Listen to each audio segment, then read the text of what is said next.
Hello everyone. যেহেতু HSLC পৰীক্ষাৰ result দিছে সকলোৱে ফলাফল পাইছে বহুত ক্ষেত্ৰত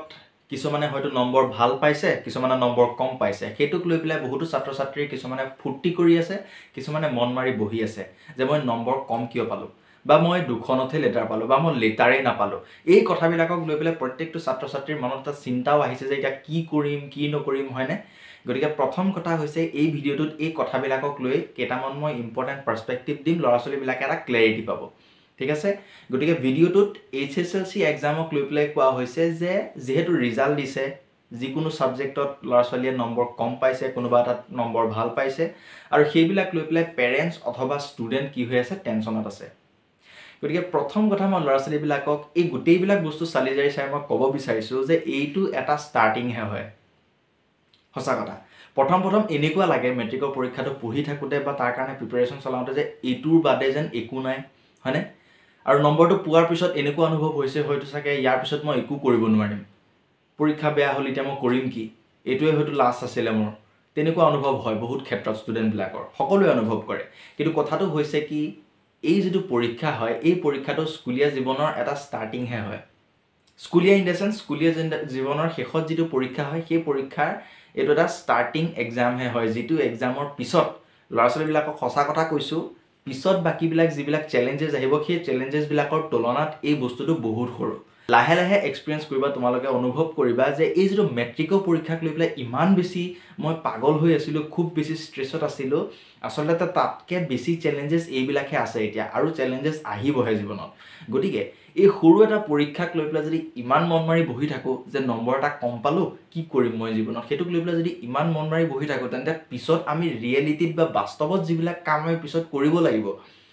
যেতিয়া পইচা পাতি ঘটাৰ কথা আহিব যেতিয়া ডাঙৰ ডাঙৰ চ্যালেঞ্জেস আহি পৰিব মানুহে যেনেকৈ ব্যৱসায় কৰে বেলেগ কামত লিপ্ত হয় পইচা ঘটিবলৈ মানি আৰ্নিং ফাইনান্স এইবিলাকৰ কামত যেতিয়া আগবাঢ়ি যাবা তোমালোকে তেতিয়া আৰু বেছি চ্যালেঞ্জেস আহিব গতিকে সেই চ্যালেঞ্জেস বিলাক এই পৰীক্ষাটোৰ তুলনাত বহুত বেছি গতিকে এইটো পৰীক্ষাতে যদি ইমান ভাগি পৰো তেন্তে বাকি চ্যালেঞ্জেস বিলাক আমি কেনেকৈ হ্যান্ডেল কৰিম গতিকে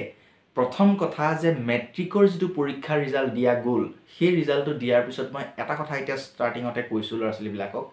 যে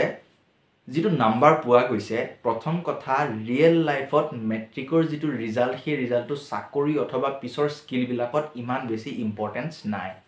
ইম্পৰ্টেন্স নাই মানে মই এটো কোৱা নাই যে পেলাই দিব লাগিব নপঢ়িলেও হ'ব তেনেকুৱা নহয়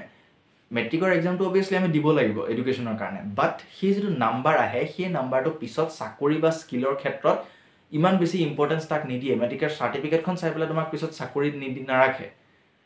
সেই চাকৰি বা পিছত যেতিয়া বেলেগ লাইনত লৰাছলি বিলাকে আগবাঢ়ি যাব তাত মেট্ৰিকৰ মাৰ্কছটোতকে বেছি ইম্পৰ্টেন্ট লৰাছলিৰ নলেজ অথবা স্কিল আজিকালি স্কিলৰ ওপৰত বেছি গুৰুত্ব দিয়া গৈছে গতিকে সেইবিলাক লাগিব লৰাছলি বিলাকে যদি কম্পিউটাৰ নলেজ নাথাকে লৰাছলিৰ স্কিল নাথাকে প্ৰপাৰ বেলেগ যিবিলাক সফট স্কিল বুলি কয় হেবিলাক পিছত কম তেনেকুৱা যদি প্ৰপাৰ ৰিয়েল লাইফত ঘটা স্কিল বিলাক যদি নাথাকে লৰাছলি বিলাকে মেট্ৰিকৰ নম্বৰ কিটা লৈ একো কৰিব নোৱাৰে গতিকে কথাটো হৈছে কি এই নম্বৰটো একো বেছি ইমান ডাঙৰ বুলি ভাবিব নালাগে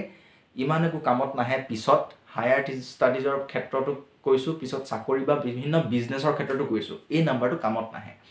হয় মনটো বেয়া লাগিব পাৰে পৰীক্ষাত নম্বৰটো অকন কম পালো সহজ কথা কাৰণ প্ৰস্তুতি চলোৱা গৈছে কষ্ট কৰা গৈছে মই বুজি পাইছো প্ৰত্যেকটো লৰাছলিয়ে কষ্ট কৰিছে গতিকে সেই অনুপাতে যেতিয়া এটা ৰিজাল্ট নাহে মনটো বেয়া লাগে কিন্তু কথাটো হৈছে কি এইটোৱে অন্তিম নহয় ইয়াৰ পিছত HSLC বাদে HS আছে হাই সেকেন্ডাৰী আছে হায়াৰ ষ্টাডিজ আছে গতিকে সেইবিলাক আৰু বেছি চ্যালেঞ্জিং হৈ পৰিব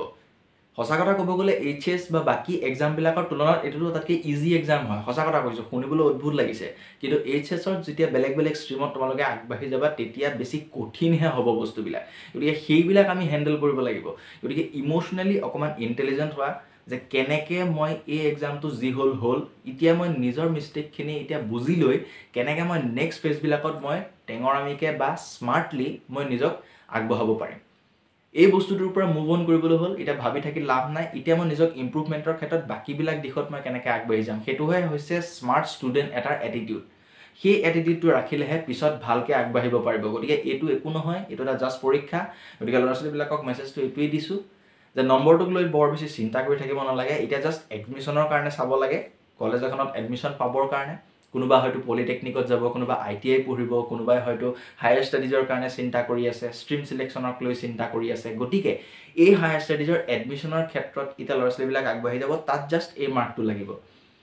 আৰু ইমান বেছি চিন্তা কৰিব নালাগে। সেই মাৰ্কছটোৰ পৰা কিছুমান কলেজত এডমিশ্যন হৈ যায়, গতিকে তাৰ পৰাই ল'ৰা ছোৱালীবিলাকে এখন কলেজত নাপাব পাৰে, বেলেগ এখন কলেজত ছিট পাই যাব। গতিকে পোৱাৰ পিছত খালি মেইন চেলেঞ্জেছ তেতিয়াহে আহিব বাকী এক্সামবিলাকৰ ক্ষেত্ৰত। হায়াৰ ষ্টাডিজত এই বস্তুবিলাক আৰু কঠিন হৈ গৈ থাকিব আৰু আমি এনেকৈ এটা এটা ষ্টেপ দি আগবাঢ়ি যাব লাগিব। গতিকে এইটোৱে হৈছে এটা ইম্পৰ্টেণ্ট মেছেজ ল'ৰা ছোৱালীবিলাকৰ কাৰণে, যি হ'ল নেক্সট ফেজটোত আমি যাতে স্মাৰ্টলি মুভ কৰি আগবাঢ়ি যাওঁ, সেইটোৱে আমাৰ কথা। গতিকে ষ্টুডেণ্টৰ কাৰণে যদি এই ভিডিঅ'টো কোৱালিটি লাগিছে বা ইম্পৰ্টেণ্ট যেন ফিল হৈছে, শ্বেয়াৰ কৰক, ছাবস্ক্ৰাইব কৰক আৰু এনেকুৱা ধৰণৰ কথা লৈ আহিম। পিছত ষ্ট্ৰীমক লৈ পেলাই কথা পাতিম যে মই ছায়েন্স, আৰ্টছ, কমাৰ্চৰ নিচিনা ষ্ট্ৰীম কিয় চিলেক্ট কৰিব লাগে, কোনটো ষ্ট্ৰীমত কি আছে, সেই সকলোবিলাক কথা ল'ৰা ছোৱালীবিলাকৰ কাৰণে লাহে লাহে আনি থাকিম। যদি ভাল লাগে এনেকৈ শ্বেয়াৰ কৰি থাকক, ছাবস্ক্ৰাইব কৰিলে ভাল। ধন্যবাদ।